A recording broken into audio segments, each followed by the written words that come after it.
Bonjour à tous, je suis Mathieu Moi. Aujourd'hui, on est ensemble pour parler de métaprogrammation. Je vais démarrer avec un petit aparté sur l'outil qui s'appelle JUnit, et qui est un outil écrit en Java qui utilise la métaprogrammation, puis qu'on va utiliser ensuite comme exemple dans la suite du cours. Donc, qu'est-ce que c'est JUnit? C'est un outil, comme son nom l'indique, de test unitaire pour le Java. Et le principe, c'est que l'utilisateur va écrire du code Java qui fait quelques appels à l'API JUnit, et le code qu'on va écrire, c'est du code qui teste du code. Donc, par exemple, ici, j'ai une méthode test qui va exécuter un petit morceau de code qui calcule 2 plus 2 ici, et qui va vérifier que le résultat est bien égal à 4. J'ai matérialisé le fait que ceci était un test avec la petite annotation @test que j'ai juste au-dessus, qui dit à JUnit, ceci est un test, donc quand on lance les tests, on va exécuter cette méthode-là.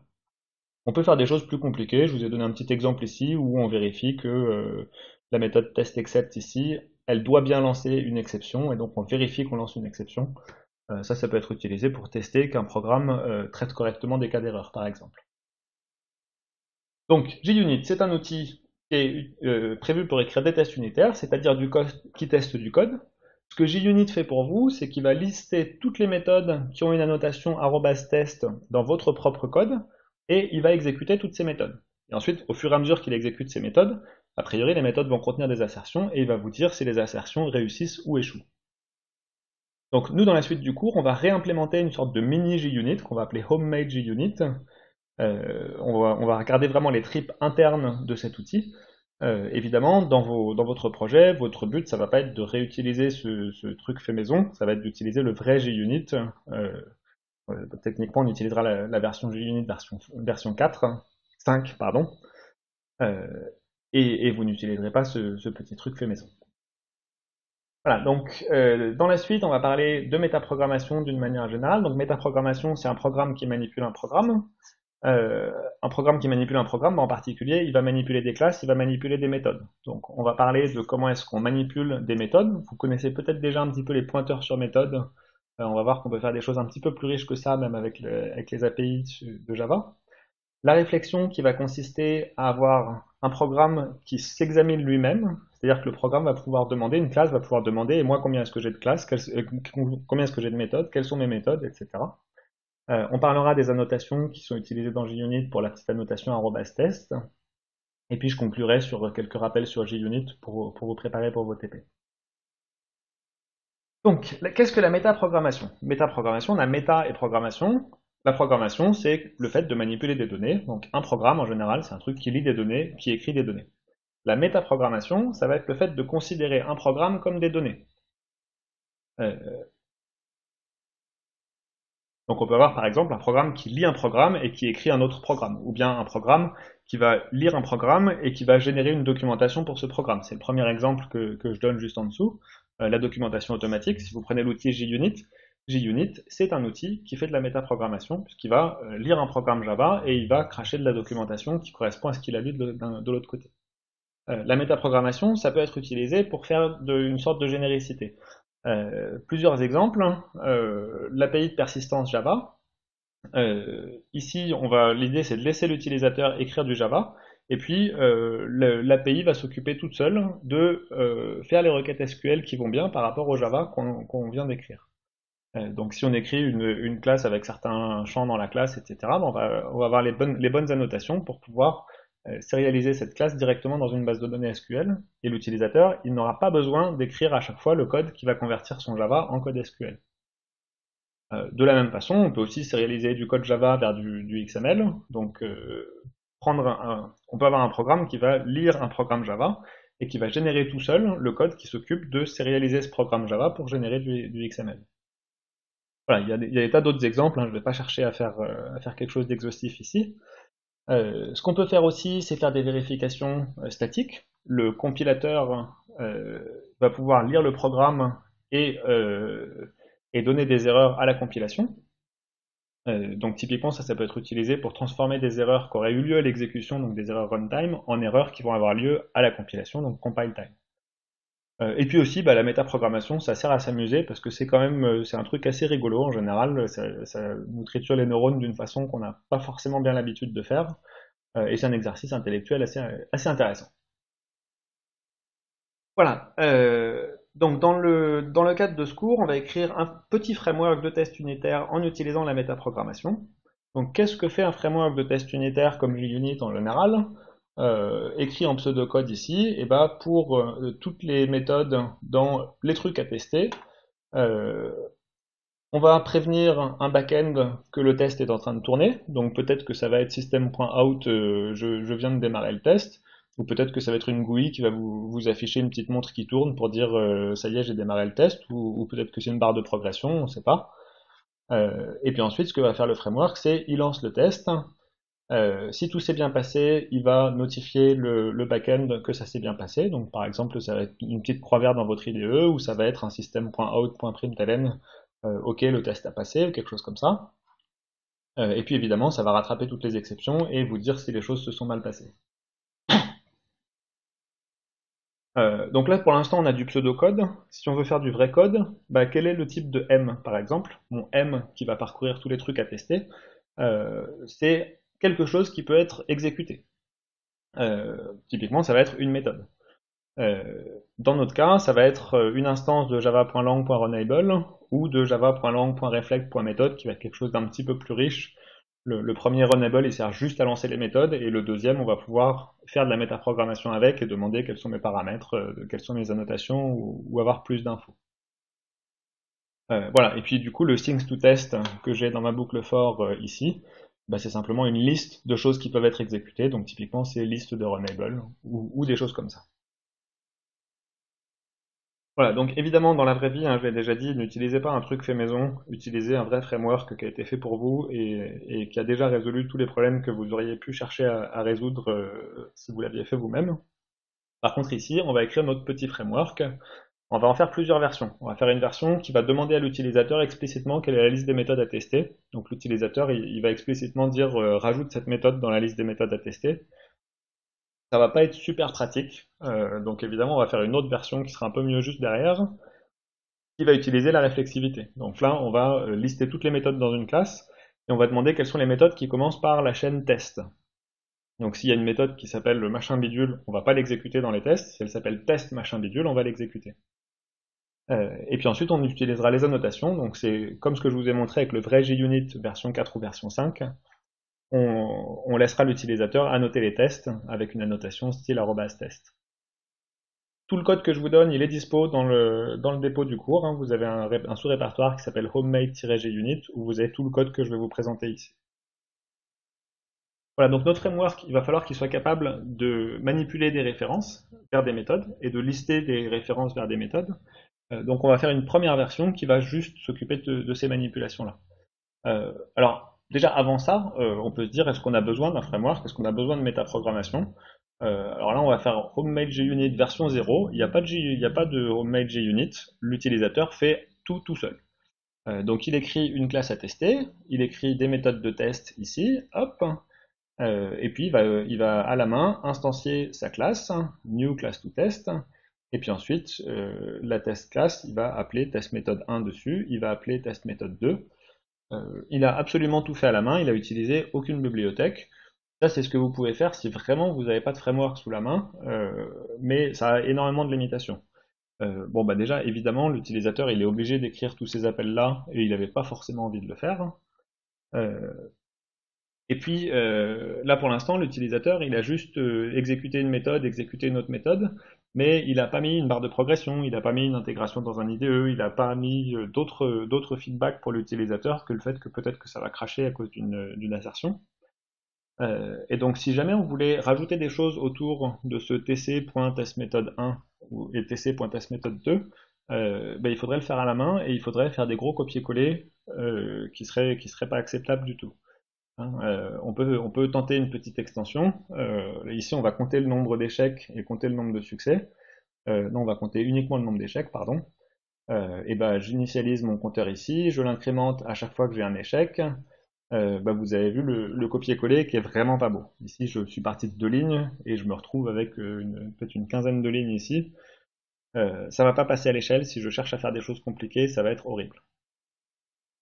Donc le moins qu'on puisse faire, c'est un truc comme ça, où on va dire, l'utilisateur, on va lui demander toujours d'écrire sa classe de test, ça c'est normal, l'utilisateur c'est lui qui écrit les tests. Il va instancier sa classe, Et puis il peut instancier un runner ici qui va faire partie de notre petit framework version 1.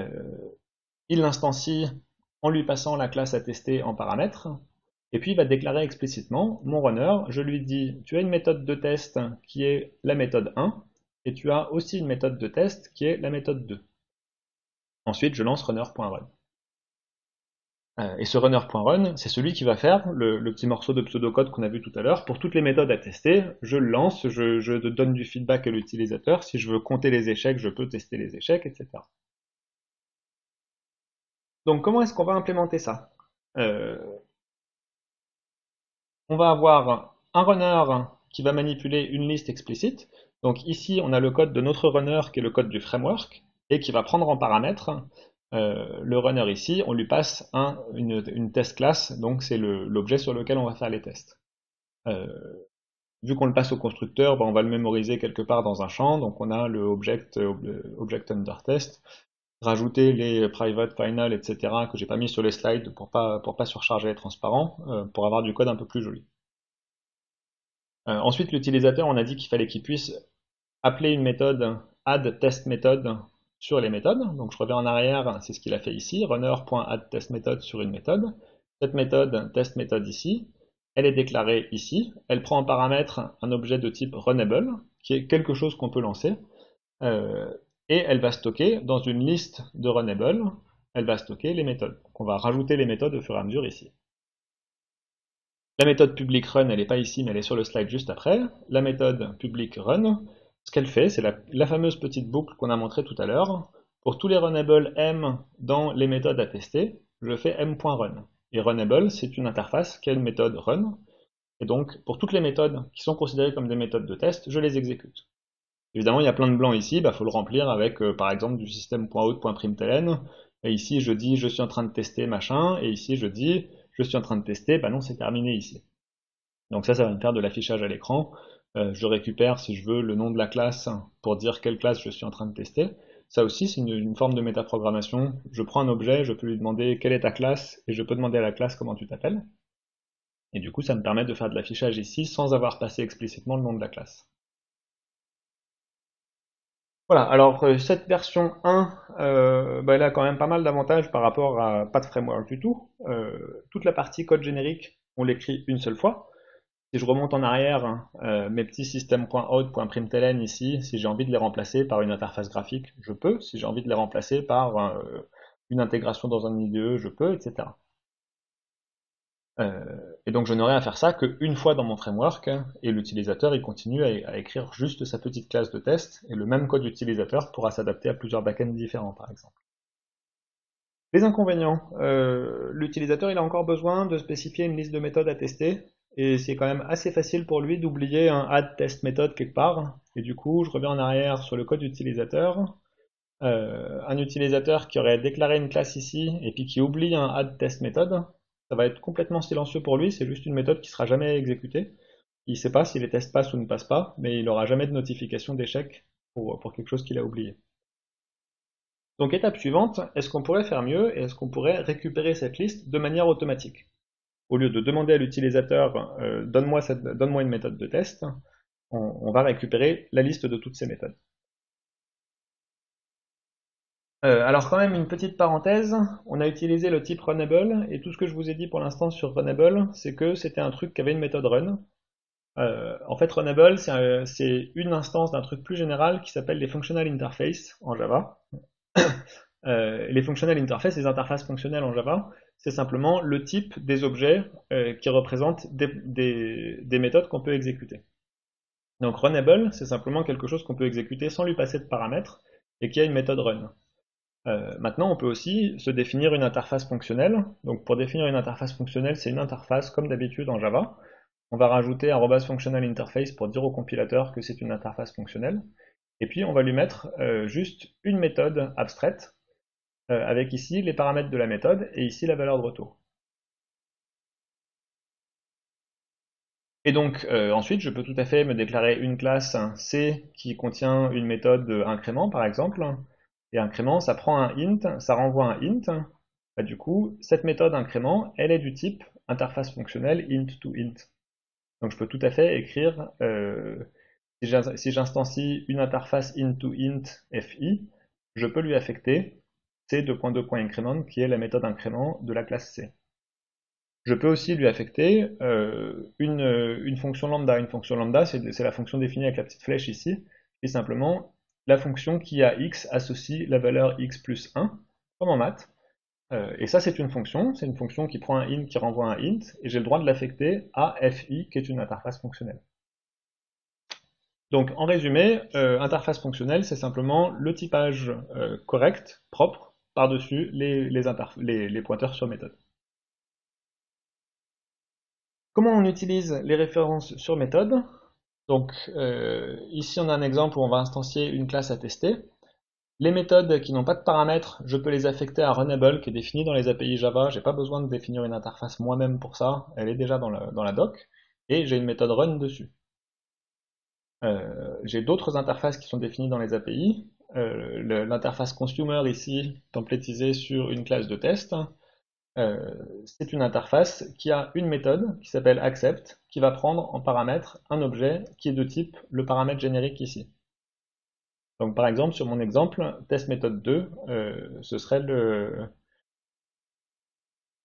la méthode à qui on va passer classe de test comme paramètre this. Et puis on peut consommer une classe et on peut consommer plusieurs classes. Donc ici j'ai un exemple où je consomme une classe de test et un entier. Je l'appelle M3 ici et je vais lui passer une méthode de test avec un argument. Donc si elle a un argument, en fait elle en a deux. Si elle en a un explicite, elle en a deux avec le paramètre implicite, puisque le paramètre this c'est aussi un argument. D'accord? Là-haut, j'écrivais à la place de tc.testMethod2, j'écris m2.accept de tc. Donc le tc ici, c'est celui qui est à la place du this là-bas. Et ici, j'ai la même chose avec une méthode qui prenait un paramètre explicite 42, qui prenait un paramètre implicite this ici. Et quand j'écris m3.accept de tc,42, ça fait l'équivalent de tc. La méthode sur laquelle j'ai récupéré la référence de 42.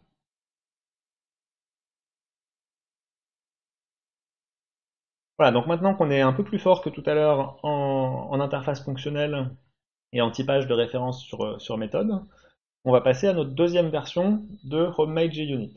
Comme on l'a dit, on va cette fois-ci lister automatiquement les méthodes à tester. Donc comment est-ce qu'on va utiliser notre HomeMade JUnit version 2? On instancie notre classe de test comme tout à l'heure, on instancie un runner en lui passant la classe de test, et on ne dit rien. Ici, il n'y a plus de addTestMethod, et on fait simplement runner.run, et ce runner.run, il va s'occuper de lister les méthodes et de les appeler toutes les unes après les autres. Comment est-ce que tout ça est codé? Donc là, on passe du côté du framework et pas du côté de l'utilisateur. Du côté du framework, on a comme tout à l'heure un objet ici sur lequel on va garder une référence. Il n'y a pas d'autre méthode dans l'API, puisqu'il n'y a plus de addTestMethod ou quoi. Et on a notre méthode run, qui n'est pas ici parce qu'elle est dans le slide d'après. Donc la méthode run, la voilà. La méthode run, elle va demander, j'ai un objet, donc j'ai object_test. Pour lister les méthodes de cet objet, je vais commencer par demander quelle est la classe de cet objet. Donc je fais object_test.getClass, et ici je récupère la classe de l'objet. C'est un objet qui est de type classe, et donc là je suis vraiment dans la métaprogrammation au sens où j'ai un objet en Java qui pointe sur une classe, c'est-à-dire sur quelque chose qui est normalement statique. Et puis ma classe underTest ici, j'ai le droit de demander quelles sont la liste de toutes tes méthodes. Et du coup là je vais récupérer une méthode à chaque fois, donc ma variable méthode, elle va successivement pointer sur toutes les méthodes de ma classe. Alors ici c'est pas un runnable, méthode ici c'est un truc qui est un peu plus riche. Runnable, j'ai juste le droit de le lancer. Méthode ici, je peux demander quel est son nom, dont j'ai pas besoin d'habitude pour exécuter une méthode. Donc si je fais méthode.getName, je récupère une string et je peux demander est-ce que le nom de ma méthode commence par test. Méthode.getName.startWith test. Et puis je vais vérifier aussi qu'il y a 0 paramètre, parce que les méthodes avec un paramètre, je ne sais pas les lancer pour l'instant. Et donc si je suis dans ce cas-là, ça veut dire que j'ai une méthode qui n'a pas de paramètre qui démarre par test, donc c'est une méthode de test, et du coup je vais l'invoquer. Donc méthode.invoke, et je lui passe le paramètre implicite this. Donc ça, ce sera l'équivalent de object_test point appel de la méthode. Je peux, si je veux, rajouter un petit feedback à l'utilisateur, system.out.println, etc. Pareil de l'autre côté. Et donc je démarre le test ici, je termine le test là-bas. Donc, est-ce qu'on est content? On est content pour pas mal de raisons. Il y a moins de code à écrire pour l'utilisateur. L'utilisateur, il écrit une classe avec 23 méthodes à l'intérieur. Les 23 méthodes vont être exécutées. C'est toujours bien factorisé comme notre V1, c'est-à-dire que le code qui fait du feedback à l'utilisateur, c'est println et compagnie, on ne les a qu'une seule fois dans le framework. L'utilisateur n'a pas besoin de les écrire, pas de copier-coller, rien du tout. Un truc qui est potentiellement un inconvénient, c'est que ça demande une convention de nommage. Faut que je puisse dire ça c'est une méthode de test, ça c'en est pas une, et donc la convention ici, c'est tout ce qui commence par test, c'est une méthode de test, et puis je peux avoir des méthodes qui commencent par internal si j'ai envie pour dire que ça c'est une méthode interne par exemple. Donc c'est potentiellement un inconvénient, mais ceci dit, rassurez-vous, c'est ce que JUnit version 3 faisait. Donc notre homemade JUnit version 2, c'est presque JUnit version 3, en peut-être un tout petit peu moins bien quand même, hein, rassurez-vous. Ce qu'on pourrait faire, on pourrait se plaindre à l'utilisateur, envoyer un message d'erreur quand on a une méthode qui s'appelle test_something avec un argument, par exemple. Ou alors il faudrait inventer un moyen de passer des arguments qui ait du sens. On reviendra là-dessus un peu plus tard. En termes de Java, de quoi est-ce que j'ai eu besoin pour faire ça? J'ai eu besoin de manipuler des classes. D'habitude, les classes, je les écris et c'est le compilateur qui gère les classes. Et par contre, à l'exécution, j'ai des objets, mais à l'exécution, on ne manipule plus les classes, sauf quand on fait justement de la métaprogrammation. Donc, en métaprogrammation, on a un objet classe, une classe, pardon, qui est générique sur la classe qu'on veut utiliser. Et je peux, étant donné une classe ici que j'ai écrit dans mon code, je peux demander .class sans parenthèse, sans getClass, etc. Ça va représenter l'objet qui représente la classe. Donc c'est l'objet qui contient toutes les métadonnées qui décrivent la classe class2test. Ici, je le fais statiquement avec .class, et donc le compilateur va juste me renvoyer le bon objet, et il ne va pas générer de code particulièrement intelligent à l'exécution. Je peux aussi prendre un objet quelconque, SomeObject, et puis si SomeObject est une référence de type object, je connais le type statique de ma référence, je ne connais pas nécessairement le type dynamique en tant que programmeur. Par contre, à l'exécution, je pourrais le récupérer. Et donc c'est ce que je fais ici avec ce .getClass, qui va faire à peu près la même chose que le .class qu'on avait au-dessus, sauf que ici j'avais une classe, ici j'ai un objet, donc une instance de classe. Et mon objet, je vais pas demander quel est son type statique, je vais demander dynamiquement sur quoi pointe SomeObject. Et donc ce machin-là va me renvoyer une classe. Alors je suis pas sûr que ce soit une classe d'un type ou d'un autre, donc la référence générique ici, elle dit n'importe quoi qui dérive de object. Et donc en l'occurrence n'importe quelle classe, puisque toutes les classes dérivent de object. Une fois que j'ai fait ça, que j'ai récupéré un objet classe qui décrit une classe, je peux demander à lister les méthodes. Et donc ça va me renvoyer une liste de méthodes. Ensuite, je peux donc déclarer une méthode m qui pointe sur quelque chose, et étant donné une méthode, j'ai le droit d'utiliser m.getName pour récupérer le nom de la méthode. J'ai le droit d'utiliser m.parameterCount pour récupérer le nombre de paramètres. Et puis j'ai le droit, de la même façon qu'avec les runables de tout à l'heure, j'ai le droit de faire un m.invoke sur un objet avec des arguments. Donc je peux récupérer une méthode, je lui passe le paramètre 10, et puis s'il y a des paramètres derrière, je peux lui passer l'argument 2, 3, 4, etc. Voilà, là on était en Java. Dans d'autres langages, il y a l'équivalent de la réflexivité dans plein d'autres langages. Si vous étiez chez nous en licence 1, vous avez fait l'IFAP2, vous avez fait du Scheme. En Scheme, en fait, les trucs intéressants de Scheme, c'est la métaprogrammation. C'est ce qu'on n'a pas vu en l'IFAP2 parce que vous étiez un peu jeune pour parler de métaprogrammation à ce moment-là. Mais le Scheme est un langage qui est très très puissant en termes de métaprogrammation, puisque le principe c'est que le programme c'est des données. Les données c'est un programme. Et donc on peut tout à fait avoir des macros qui vont lire un morceau de programme, régénérer un autre morceau de programme. Et donc avant de démarrer l'exécution d'un programme Scheme, on peut faire des choses très compliquées et très amusantes avec le code. En Python, on a une forme de métaprogrammation en Python. Tout est dynamique. Et donc, ce qu'on peut faire, c'est rajouter, enlever des méthodes à l'exécution, par exemple. J'ai un objet qui est déjà chargé en mémoire. Je peux lui rajouter des méthodes, je peux modifier des méthodes. Et donc, je peux changer des choses même pendant l'exécution.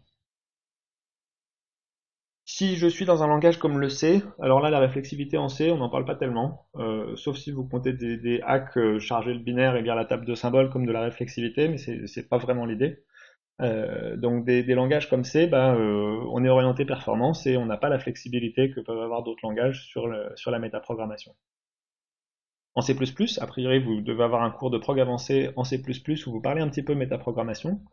Le support réflexivité est assez pauvre en C++ parce que y a un surcoût à l'exécution et du coup les gens qui ont conçu C++ ont fait le choix de pas avoir ce surcoût et du coup de se passer d'un certain nombre de fonctionnalités. On a quand même un petit peu d'informations. On a un truc qui s'appelle les RTTI, Runtime Type Information, qui permet de récupérer à l'exécution le nom de la classe, mais par exemple on ne peut pas récupérer la liste des méthodes comme on l'a fait là. Par contre, il y a des outils de métaprogrammation en C++ qui sont très puissants sur comment faire des vérifications statiques. Alors, on a un truc qui s'appelle Static Assert depuis quelques années dans C++ qui va permettre de vérifier à la compilation un certain nombre de choses. On peut générer du code statiquement en utilisant les templates, en utilisant des templates récursifs, on peut faire pas mal de choses. Voilà, on va maintenant passer aux annotations. Donc les annotations, on avait vu en JUnit la notation @test qui permettait de s'accrocher à une méthode et de dire cette méthode, c'est un cas de test. Donc à quoi ça ressemble une annotation? C'est un truc qui commence par arrobase comme ça, et qui peut être attaché sur un peu ce qu'on veut. Donc ça peut être attaché à une classe, ça peut être attaché à une méthode, et ça peut être attaché à plein de choses, hein. Vous avez la liste des choses qui peuvent être annotées en bas: package, classe, interface, enum, annotation, constructeur, méthode, paramètres, les champs de classe, les variables locales. Donc à peu près tout peut être annoté. Et l'idée, c'est simplement que quand on va faire de la réflexivité pour aller récupérer des informations sur tous ces trucs-là, on peut demander quelles sont les annotations qui sont attachées à ce que je suis en train d'observer. Ça peut être utilisé par le compilateur. Le compilateur Java, selon comment vous avez utilisé @override, il va vous mettre des warnings sur les méthodes qui sont mal redéfinies. Si vous avez utilisé @deprecated, il va vous mettre un warning quand vous appelez la méthode, etc. Ça peut être utilisé par des outils externes, type génération de doc, Javadoc, des générateurs de code, etc. Ou ça peut aussi être utilisé par d'autres classes dans la même application. Et là, on est vraiment dans la catégorie réflexivité avec un programme qui se regarde lui-même. Voilà, notre JUnit version 3, homemade toujours. Comment il va marcher? Si j'ai une méthode qui n'est pas un test, il suffit que je ne mette pas d'annotation ici. Et si j'ai des méthodes qui sont des tests, il suffit que je mette une annotation pour les marquer comme étant des tests. Comment je vais l'implémenter? Alors déjà, il faut que je déclare cette annotation. J'ai pas le droit d'écrire en tant que programmeur arrobase n'importe quoi dans du code Java. Quand j'écris arrobase quelque chose, je fais référence à une annotation qui doit être déclarée. Donc, comment je déclare une annotation? Je la déclare avec public @interface, le nom de mon annotation ici, et puis je dois préciser sur quoi j'ai le droit de l'accrocher. Donc @target, c'est pour dire j'ai le droit d'accrocher ça sur une méthode. Je dois préciser aussi quand est-ce que cette annotation est disponible, avec la petite annotation @retention ici. Donc ici, je dis que j'ai envie que cette annotation elle soit disponible à runtime. Donc pendant l'exécution, je dois voir cette annotation. Si je ne le mets pas, attention, la valeur par défaut, ça va être class à la place de runtime, qui va dire que l'annotation, elle est disponible dans les fichiers .class sur le disque. Par contre, elle ne va pas être disponible en mémoire pendant l'exécution. Et donc on est prêt à définir notre petit framework Homemade JUnit version 3 avec des annotations. Donc j'ai toujours, comme tout à l'heure, un objet sous test qui va être mémorisé dans le constructeur, on garde une référence dessus. J'ai une méthode run qui va s'occuper de parcourir toutes les méthodes. Pareil que tout à l'heure, je récupère class under test qui est la classe de mon objet sous test. Je parcours toutes les méthodes, et pour toutes les méthodes dans la liste des méthodes de ma classe, j'exécute process méthode, qui n'est pas ici par manque de place, mais qui est sur le transparent d'après. Donc cette méthode ici, process méthode, elle va être appelée pour toutes les méthodes de ma classe, et il va falloir que je récupère toutes celles qui ont une annotation homemade test. Et ben je vais tout simplement demander à ma méthode donne-moi les annotations qui sont de type homemade_test, point classe, parce qu'il faut écrire point classe ici, et ça va me renvoyer soit l'annotation, soit un pointeur nul s'il n'y a pas d'annotation. Donc s'il y a une annotation, je vais appeler method.invoke pour lancer ma classe. S'il n'y a pas d'annotation, je l'ignore. Donc le else ici, c'est simplement je passe sur la méthode et je ne l'exécute pas. Et donc là, on est assez content parce qu'on a quelque chose qui commence à ressembler à un JUnit version 4 de la vraie vie. Par contre, les vrais frameworks de test, ils ont des trucs un peu plus évolués. Quelque chose qui est intéressant, c'est de pouvoir faire du test paramétrique. Du test paramétrique, ça veut dire j'écris une fonction de test et je vais demander à mon framework de l'appeler avec plusieurs paramètres. Donc si j'ai pas de test paramétré dans mon framework de test, ce que je peux faire, c'est en version tout fait à la main, je vais avoir un appel à ma méthode avec un premier paramètre, un appel à ma méthode avec un deuxième paramètre, un appel à ma méthode avec un troisième paramètre, et ainsi de suite. Mais j'aimerais bien pouvoir juste laisser mon framework de test faire ses appels. Et donc ce qu'on a envie de faire ici, c'est d'avoir toujours cette annotation homemade test, et puis on va lui passer homemade args, et on va lui passer la liste des arguments qu'on va passer euh, aux différentes instances de ma méthode. Donc l'idée, c'est que le framework va s'occuper de trouver cette méthode, et pour cette méthode, elle va l'appeler avec ces trois paramètres.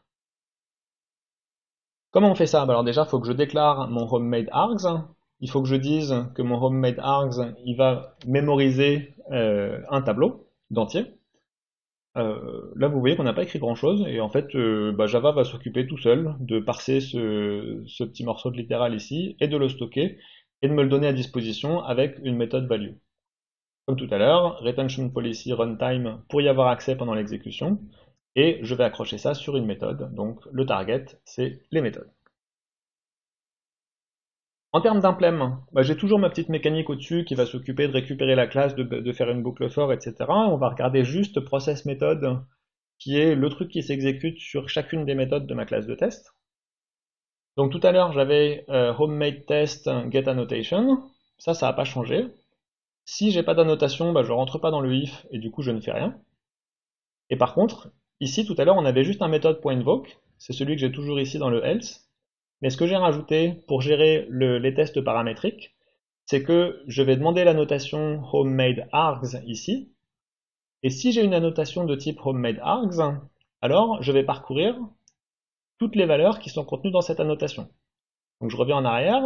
Ici j'avais l'annotation avec un tableau 1, 2, 33. Ma boucle for ici, elle va parcourir les valeurs 1, 2, 33 et elle va invoquer la méthode sur ces valeurs 1, 2, 33 ici.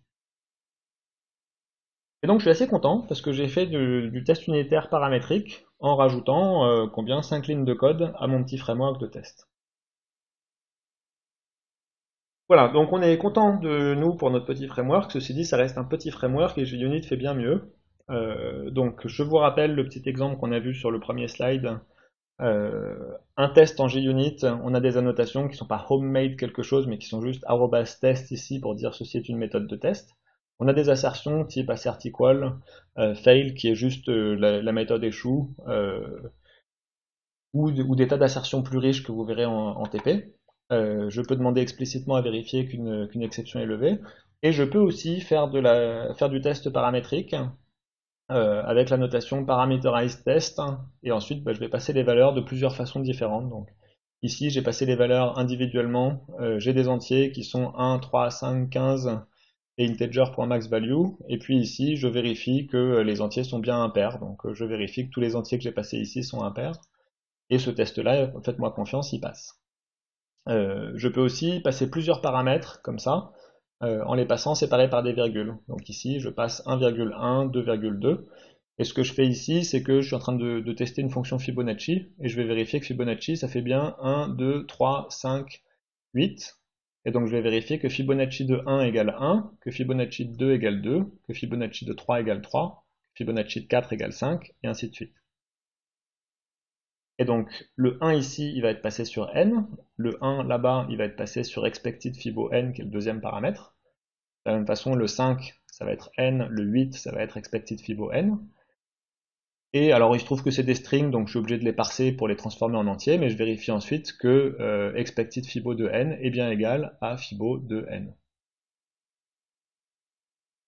Voilà, donc ce qu'il vous reste à faire, c'est déjà de comprendre tout ça, et puis ensuite de l'appliquer. Ce que vous allez appliquer, c'est pas la métaprogrammation à proprement parler, vous n'allez pas écrire de métaprogramme, mais ce que vous allez faire, c'est que vous allez écrire des programmes en JUnit qui utilisent derrière tout ça la métaprogrammation. Je vous remercie d'avoir regardé cette vidéo jusqu'au bout, et je vous dis à très bientôt.